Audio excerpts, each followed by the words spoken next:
লেন্সগুলো নিয়ে আমরা দেশের বাইরে এই রকস্টার মুভিতে আমরা মালয়েশিয়া গিয়ে কাজটা করলাম আর কি। মালয়েশিয়াতে একটা লেন্স ভাড়া নিয়েছিলাম বাংলা টাকায় 25,000 টাকা, আর আমাদের এখানে আমরা 5টা লেন্স একদিনের ভাড়া হয়ে হচ্ছে 15,000 টাকা। মিনিমাম আমাকে আরও 10 থেকে 15টা সিনেমা এই লেন্সে যদি কাজ করি তাহলে হয়তো বা আমার কিছু টাকা রিকভার হবে। এই ধরনের লেন্সে বাংলাদেশে সিনেমা হয়নি না, 2-1টা সিনেমা হয়েছে, কিন্তু তখন বাংলাদেশে লেন্স ছিল না, হয়তো বা এটা অন্য দেশ থেকে, যেমন এর আগে একটা সিনেমা হয়েছে নেদারল্যান্ডস থেকে এই লেন্সটা রেন্টে না কাজ করছে। তারপরে আরেকটা সিনেমা কেউ একজন করছে যেটা ইন্ডিয়া থেকে লেন্স এনে কাজ করছে। তো এটা আমার কাছে মনে হইলো যে জিনিসটা আমাদের জন্য একটা অস্বস্তিকর কিংবা কেমন জানি একটা, যে আমরা আমাদের একটা লেন্স সেট আপ নয় যেটা বিদেশ থেকে এনে কাজ করতে হয়, এটা নিজের কাছে একটা গিল্টি মনে হইলো।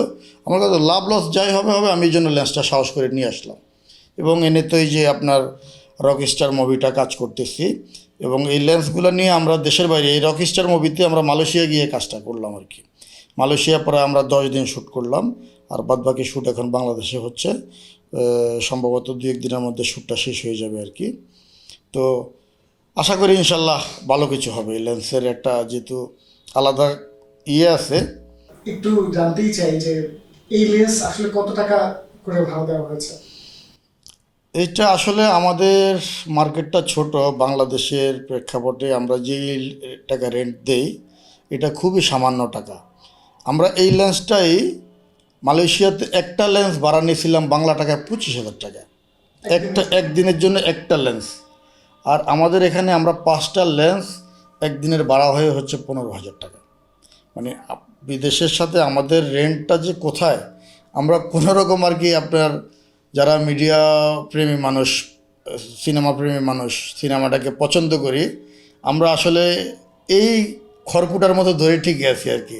আসলে আমাদের এই ব্যবসাটা এখন আর লাভজনক ব্যবসা না, শুধু টিকে থাকার জন্য করতেছি। আচ্ছা আচ্ছা, যে লেন্স দিয়ে কাজ হচ্ছে, রকস্টারের জন্য যে লেন্স আপনি স্পেশালি নিয়ে আসলেন, জি, কি মনে হচ্ছে যে পরবর্তীতে এই লব্ধিটা ওঠাতে আরো সিনেমা প্রয়োজন কিনা এই ধরনের? এক সিনেমাতে তো আমার এটা তো কিছুই হবে না। মিনিমাম আমাকে আরও 10 থেকে 15টা সিনেমা এই লেন্সে যদি কাজ করি তাহলে হয়তো বা আমার কিছু টাকা রিকভার হবে।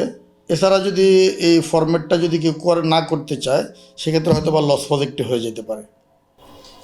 দেশের বাইরে থেকে, যেহেতু এটা একটা ঘাটতি আছে বা রেয়ার একটা লেন্স, দেশের বাইরে থেকেও কি এটা আপনার কাছে কেউ চেয়েছে এই লেন্সটা? না, দেশের বাইরে থেকে চায় নাই, তবে মিডিয়াতে আপনার যদি কখনো কারো কিছু প্রয়োজন মনে হয় যে কোনো একটা ইনস্ট্রুমেন্ট নাই, এটা ওনার মুভিতে, ওনার সিনেমা, ওনার নাটকে লাগবে, তখন মানুষ একটা আস্থার জায়গা থেকে আমাকে নক করে। কারণ মানুষ জানে এবং বিশ্বাস করে যে এটা আমাকে বললে আমি এটা সমাধান করব, এনে দিব কিংবা অ্যারেঞ্জ করব, যাই করি আমার উপরে মানুষের এরকম একটা বিশ্বাস আছে যে মনির ভাইকে বললে জিনিসটা একটা সমাধান করে দিবে। তো সেই জায়গা থেকে নতুন কিছু না থাকলে, কিছু লাগলে আমাকে মানুষ ফার্স্ট টাইম নক করে।